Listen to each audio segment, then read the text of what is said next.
I've covered a lot of bad products on my channel over the years. I'm very fascinated by these horrible ideas that actually get made and then have a colossal failure. And I didn't know there were so many people that were like me who appreciated the fine art of an absolute abomination.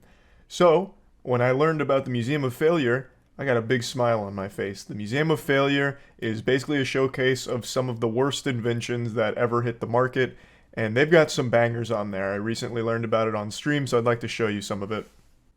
Did you watch the Inside Edition on the Museum of Failure? No, that sounds like a cool museum, though.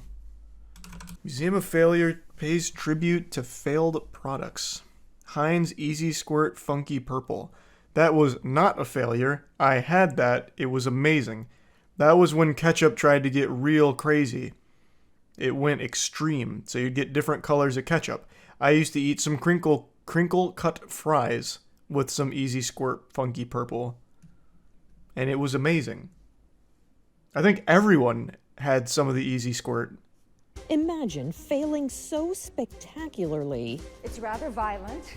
Oh, the Hawaii chair. Hey, this one's a classic. Anyone remember the Hawaii chair? That's the one that they used to play the as seen on TV commercials for pretty often, where it's like, are you tired of just sitting down and not being able to get a good workout in? Well, fucking spin your ass in a circle on the Hawaii chair. It's gonna give you a six-pack abs, tighten your glutes, give you quads that you've always dreamed of. The Hawaii chair is backed by medical science to be one of the finest exercise equipment, and you can use it while working at home or working at the office. Out of your workout, the Hawaii Damn, they got a jingle for it. You know, Tamara, the Hawaii chair wasn't designed just for home.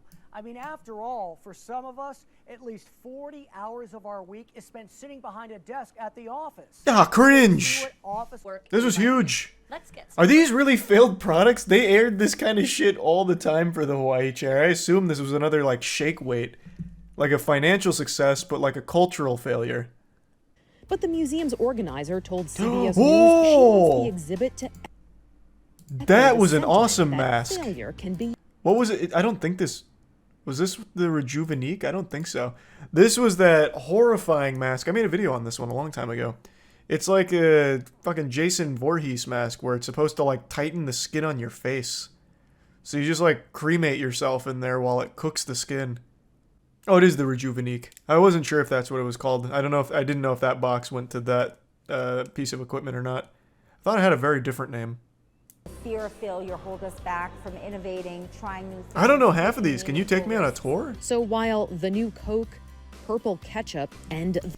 I am still super tired of this slander. There's no way that failed. Purple ketchup was fucking hype. I'm looking it up right now. Then if you just type in purple ketchup, you see a ton of people raving about it. And then you see one stupid dumb headline saying, what were they thinking the day ketchup crossed the line? Which is stupid. That's fucking dumb. There needs to be more line crossing. Purple ketchup sold more than 10 million bottles of green ketchup, pushing up total sales by 5.4% and helping the Pittsburgh company boost its shares of American ketchup market up to 59% from 55%. So maybe green was the more popular one? Initially, the brand was a huge success. The brand's marketing director reported that the first 3 months they sold the same amount of bottles they had expected to sell over the course of the entire year. From 2000 to 2003, the company sold over 25 million bottles of the condiment. However, like so many colorful fads, this one wore off as well, and the product was ultimately discontinued in 2006. Well, yeah, of course, it's not going to last forever. This is going to be a staple in like the fucking pantry of every household in America for decades to come. It was supposed to just be, you know, a fleeting fun thing. They say the star that burns brightest burns out quickest. And that's what Easy Squirt Funky Purple was like. The pen, designed specifically for women, weren't bestsellers. Didn't remember that, but this is something I talked to Tiana about.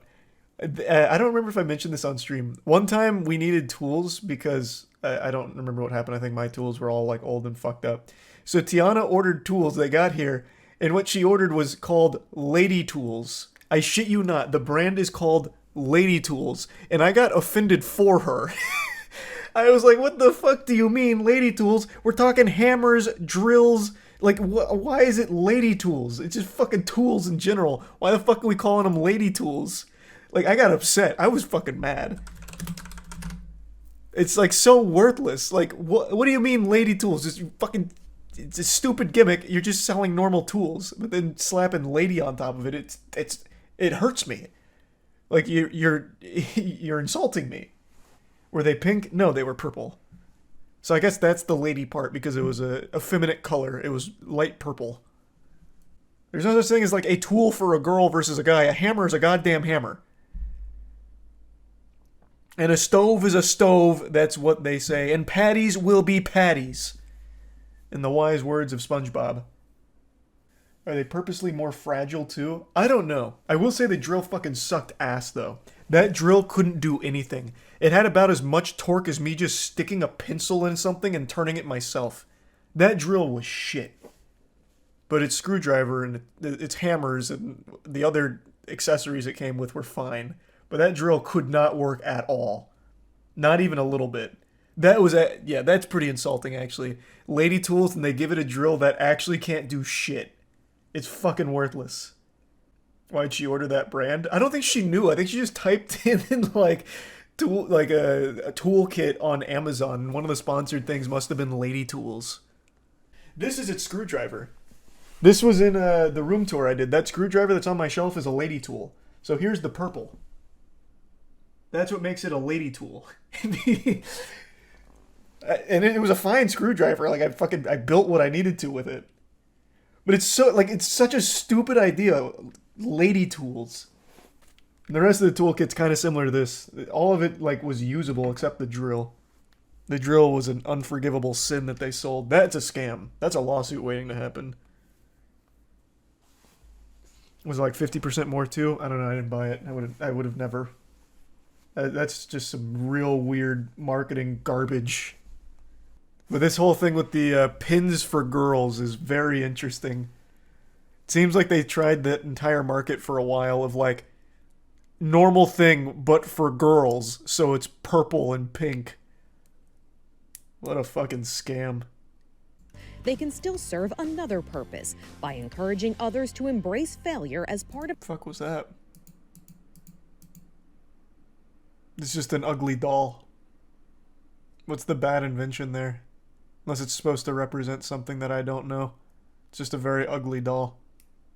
Just a homeless begging doll? Oh.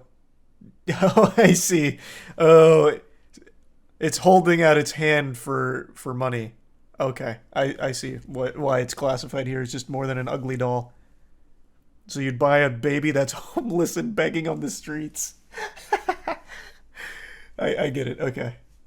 So Tom Scott took a tour through the Museum of Failure 5 years ago. And this one's from 2 weeks ago. So let's do 2 weeks. I do love Tom Scott, though. They're kind of fixated on one thing. I want to see a tour of the whole thing. Sour cream and onion fat-free Pringles was bad. This failed. Sour cream and onion's a great flavor. What made this one so shit? Because... Well, not because. The side effect was explosive diarrhea. I mean, Oh! as long as you're home for the evening, right? This was... So, like, sugar-free gummy bears, right? I think it's sugar-free gummy bears, where Wubby literally shit himself on stream. I think it's sugar-free gummy bears that are like a turbo laxative, right? So you had your doll, Right. and then when it was time for her to grow up. Okay, she grows up, what happens? So you twist her arm like that, Right. see if that works. And then she grows breasts and her waist tightens a little bit. This sounds like it might have been created by a room full of men. Really? You around think a so? What do you- table. Let's show the people some of the other innovations. I actually doubt it was, to be honest with you there. Get you a Well, place fucking where spin it. I want it. How big do the hunkers get? Jesus Christ. in order to be Making it sound like anime tits. failure. Well, you have Man to just do starts something cranking it like he's trying to roll down an old window. Actually pushing the envelope. Right. Fill up like Second, water it has balloons. to be a failure. There's a website with a huge list of failed Google products. Oh, I know all about it. Yeah. Google has an unreal amount of failed projects. 285.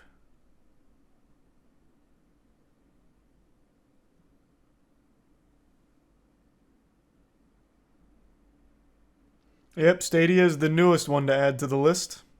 Rest in peace, Stadia. YouTube Originals. Oh yeah, YouTube Originals. Totally forgot about that. You know what's crazy? YouTube Originals died a long time ago, and apparently it lasted till 2022, and they didn't even make like a big statement. I don't remember them ever saying anything about it. They just let it like completely fade from the public eye, and then I guess took it down quietly.